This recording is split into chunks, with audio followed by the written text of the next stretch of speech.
Футбол в Осетии – один из двух самых популярных видов спорта. На первый взгляд сугубо мужской, но девушки из футбольной команды СК ГМИ доказали обратное. Заняли второе место на любительском первенстве России по Южному федеральному округу.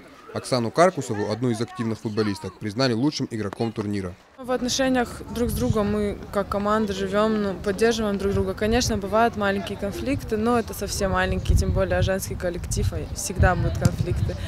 А на соревнованиях, конечно, бывает такое, что там одна не доработала, другая проспала, еще что-то. Ну, это, конечно, мелочи. Я думаю, у всех спортсменов такое бывает. А так мы стараемся поддерживать друг друга и жить одной командой. Атмосфера в коллективе царит по-настоящему дружная. Девушки поддерживают друг друга не только на футбольном поле, но и за его пределами. Они поразились своим умением контролировать мяч и с удовольствием вспомнили, как попали в команду. Для Вероники Кудуховой поле и мяч становятся утешением и заставляют забыть обо всех насущных проблемах. Я прихожу сюда, я забываю о всех проблемах.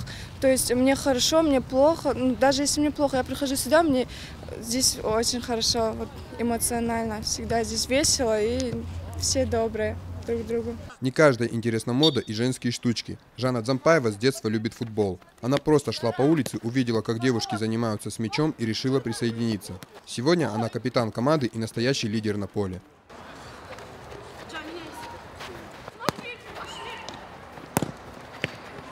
К сожалению, женскому футболу в Осетии уделяется недостаточно внимания. Главный тренер Гиви Деникашвили говорит о проблемах с финансами. Однако он, как и вся команда, смотрит только вперед, в светлое будущее. Наставник поделился и секретом успешных выступлений. В тренировках постоянных, в отдаче, самоотдаче девчонок, их энтузиазм, их стремление, любовь к футболу, что бывает порой удивительно.